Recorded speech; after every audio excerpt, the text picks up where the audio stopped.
Dear viewers अस्सलाम वालेकुम। तो कैसे आप सब होप सो सब ठीक होंगे। आज के सेशन में हम आपके लिए लाए हैं मॉडर्न फिजिक्स यानी फिजिक्स का जो आज पेपर रहा कश्मीर यूनिवर्सिटी के लिए यूजी 6 सेमेस्टर के लिए, उसकी आंसर की लाए हैं। इस आंसर की को डिजाइन किया यानी इस आंसर की को बनाने वाले प्रोफेसर नज़ीर अहमद गनाई साहब, जो कि डिग्री कॉलेज सोगाम में एज असिस्टेंट प्रोफेसर वर्क कर रहे हैं। तो ये की उनकी तरफ से है। तो वीडियो आप देखते रहे और वीडियो अच्छा लगे तो आप लाइक कर सकते हो, चैनल पे पहली बार विजिट करते हो तो आप सब्सक्राइब जरूर कर सकते हो। तो चलिए आज का वीडियो स्टार्ट करते हैं। क्वेश्चन नंबर 1 था number of lattice points in a primitive cell are. अगर लेट्स पॉइंट्स की बात करें तो यहाँ पे राइट आंसर रहा है 1। So number of lattice points in primitive cell is 1। So next question, Miller indices determine. Miller indices हम क्या डिटरमाइन करते हैं? Position and orientation of crystal. जिसका सही आंसर रहेगा वो ऑप्शन 1 रहेगा, यानी position and orientation of crystal. Question number 3, Miller indices of plane X Y, X and Y axis are. जो एक्स वाई एक्सिस इसकी मिलर इंडिसेस क्या है? तो इसके मिलर इंडिसेस रहते हैं 0 1 1। सो ये रहते हैं मिलर इंडिसेस। तो राइट आंसर रहेगा C part. So the free electron theory of metals was initiated by. तो लिटिल बिट कंफ्यूजन बट यहाँ पे समरफील्ड इसका right answer as per doctor Nazir साहब। तो सही आंसर रहेगा D. So next question number 5, the drift velocity of electron in a metal is related to the electric field and collision time tau S. So fifth का जो right answer रहने वाला है वो रहने वाला है VD equal to minus e tau E divide by m. So right answer रहेगा सी पार्ट इसका। Question number 6, Ohm's law relates to the electric field E, conductivity sigma and current density J। So इसका right answer जो रहने वाला है वो रहने वाला है D part, J equal to sigma E। So question number 7, if K and sigma be the thermal and electrical conductivities in a solid according to Friend's law। So अगर विटमैन फ्रेंड्स लॉ वो K divide by sigma is equal to L T। सो अगर T यहाँ पे आएगा तो L। सो right answer यहाँ पे रहने वाला है हमारा वो रहने वाला है फर्स्ट ऑप्शन। सो 7 का जो राइट आंसर है वो फर्स्ट है। Question number 8, Sommerfeld developed classical free electron theory, quantum free electron theory. अगर क्वांटम फ्री इलेक्ट्रॉन थ्योरी की बात करें तो उसको डेवलप करने वाले कौन थे? समरफील्ड थे। सो राइट आंसर रहेगा quantum free electron theory. Question number 9, according to quantum theory of free electron energy of an electron is given by. तो इसका राइट आंसर जो रहेगा वो बी पार्ट रहेगा, En is equal to n square I square divide by 8ml square.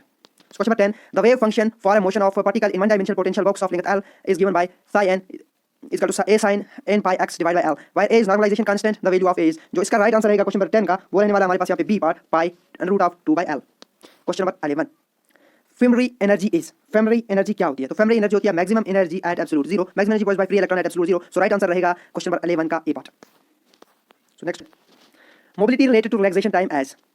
So relaxation time को कैसे relate करती है मोबिलिटी? तो क्वेश्चन नंबर 12 का जो राइट आंसर रहने वाला है वो रहने वाला है डी पार्ट, यानी mu e tau divide by M.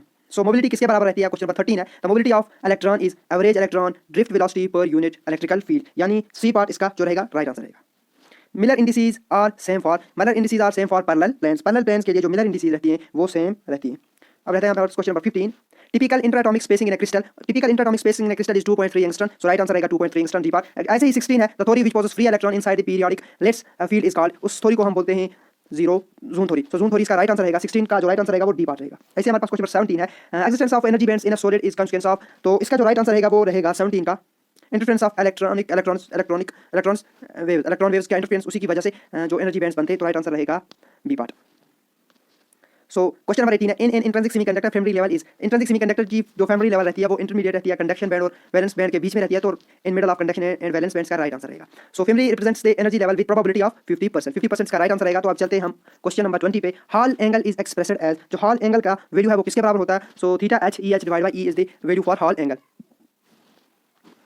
Next question, A semiconductor has temperature coefficient of resistance। एक semiconductor का negative temperature coefficient of resistance होता है। तो C part is right answer. 21 का जो राइट आंसर रहेगा वो सी रहेगा। ऐसे ही हमारे पास the strength of semiconductor crystal electron pair bonds की वजह से होती है। सो 22 का भी जो राइट आंसर रहेगा वो सी पार्ट ही रहेगा। अब हमारे पास है question number 23। So let's move to it. यहाँ पे question number, the impurity level in an extrinsic semiconductor is about. So extrinsic semiconductor में जब हम इंप्योरिटी ऐड करते हैं वो 1 एटम इन फॉर 10⁻8 एटम्स के हिसाब से ऐड करते हैं। तो अगर 10⁻3 के हिसाब से ऐड करेंगे तो गुड कंडक्टर बन सकता है। तो ये राइट आंसर रहेगा इसका। So barrier voltage at PN junction for germanium is. इसका राइट आंसर जो रहेगा वो डी पार्ट रहेगा। तो डी पार्ट इसका राइट आंसर है 24 का, यानी 0.3 volts.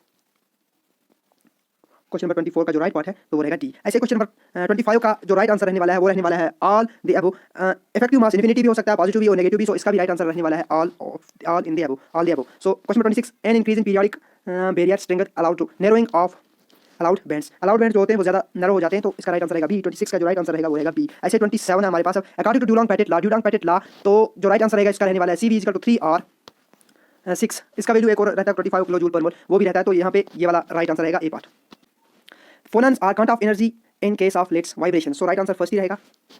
The fundamental building blocks whose repetition in 3 dimensional generates a unit cell। So right answer रहेगा। Number of rare slates in 3 dimension, तो रेयर स्लेट्स कितने रहते हैं? 14 रहते हैं, तो राइट आंसर रहेगा। सो नेक्स्ट 31 का NaCl क्रिस्टल इज, ये तो FCC रहता है, तो FCC इसका भी राइट आंसर रहेगा, सी पार्ट। सो यहाँ पे X rays are electromagnetic waves with shorter wavelength, so ये राइट आंसर रहेगा इसका। ऐसे ही free vibrations of lattice yield, question number 33, तो इसका राइट आंसर रहेगा, अगर फ्री वाइब्रेशंस होते हैं तो थर्मल प्रॉपर्टी वहाँ पे हीट प्रोड्यूस होती है, तो राइट आंसर ये रहेगा। ऐसे instance theory of space let's heat solids, तो वाइब्रेशंस वहाँ पे जो सेम फ्रीक्वेंसी के साथ वाइब्रेट करती हैं। सो 34 का जो राइट आंसर रहेगा वो ए पार्ट रहेगा। ऐसे ही हमारे पास 35 है, तो 35 का जो राइट आंसर रहेगा, Debye frequency of solid having n number of atoms is, so Debye frequency number of atoms, so यहाँ पे नन ऑफ दीज आंसर रहने वाला है 35 का। तो ऐसे हम मूव करते हैं हमारे 36 पे, Einstein theory of lattice vibrations is based upon the Schrodinger's wave equation, so एक इंस्टाइन की जो थ्योरी है, थ्योरी ऑफ लेट्स वाइब्रेशंस, वो and Schrodinger is the right answer here. So next a phonon is quantum of elastic wave, so elastic wave यहाँ पे right answer रहेगा 37 को B part आएगा, यानी B part is the right answer here. Debye model works for, Debye model crystalline solids के लिए work करता है, तो डिबाई मॉडल डिजाइन किया जाता है क्रिस्टलाइन सॉलिड्स के लिए। सो 38 का जो रहने वाला है राइट आंसर वो रहने वाला है ए, यानी क्रिस्टलाइन सॉलिड्स। ऐसे हमारे पास 39 है, the vibration of crystal lattice is, so ये रहती है कपल्ड, तो इसका राइट आंसर रहने वाला है बी पार्ट। 39 का जो राइट आंसर रहेगा बी पार्ट रहेगा। For faithful amplification, faithful amplification के essential that operating point remain fixed, जो ऑपरेटिंग पॉइंट है वो फिक्स्ड रहना चाहिए। क्वेश्चन नंबर 14 का जो राइट आंसर है वो रहेगा ए पार्ट। ऐसे ही 41 का hybrid parameters H11 is equal to HIE represents, वो क्या रिप्रेजेंट करते हैं, तो इसका राइट आंसर रहेगा क्वेश्चन नंबर 41 का सी पार्ट, यानी इनपुट रेजिस्टेंस। ऐसे the range of frequencies for which given amplifier associated is known as bandwidth, so bandwidth इसका राइट आंसर रहेगा। ऐसे ही the power gain of cascade amplifier is high, उसकी power gain high रहती है, तो B part right answer रहेगा। ऐसे ही हम अब चलते हैं हमारे नेक्स्ट क्वेश्चन पे, यहाँ पे राइट आंसर रहेगा the parameter H0 has the dimension, H0E has the dimensions of, तो 44 का जो राइट आंसर रहने वाला है वो रहने वाला है कंडक्टेंस। सो इसे हम H पैरामीटर्स का क्वेश्चन आया, इसका जो राइट आंसर रहेगा कंडक्टेंस रहेगा। Debye theory for specific heat is valid at, ये तमाम के तमाम टेंपरेचर्स पे वर्क करती है, but little bit it fails in mid temperature, so intermediate इसको आप एक बार फिर से देख लीजिएगा। So for non dispersive medium, question number 46, एक नॉन डिस्पर्सिव मीडियम के लिए जो ओमेगा रहती है, फ्रीक्वेंसी रहती है, वो किसके बराबर रहती है, mu is equal to omega is mu के। So right answer A part. RC coupled amplifier किसके लिए यूज होता है, वोल्टेज एम्प्लीफिकेशन के लिए यूज होता है, तो इसका राइट आंसर रहेगा ए। 47 का जो राइट आंसर रहने वाला है वो ए रहने वाला है। ऐसे ही हमारे पास 48 है, 48 है हमारे पास the leakage current across P N junction is due to, so leakage current mostly जब भी होता है तो वो माइनॉरिटी कैरियर्स की वजह से होता है, तो राइट आंसर माइनॉरिटी कैरियर्स। ऐसे the voltage gain in Jeff at which drain current becomes 0 is called pinch of, तो उसको बोलते हैं पिंच ऑफ वोल्टेज, तो जहां पे ड्रेन करंट का वैल्यू और वोल्टेज का 0 होता है। तो MOSFET is sometimes called insulated gate, so MOSFET के अंदर जो गेट होता है वो इंसुलेटेड होता है, तो इसीलिए हम insulated upon the line of SiO2।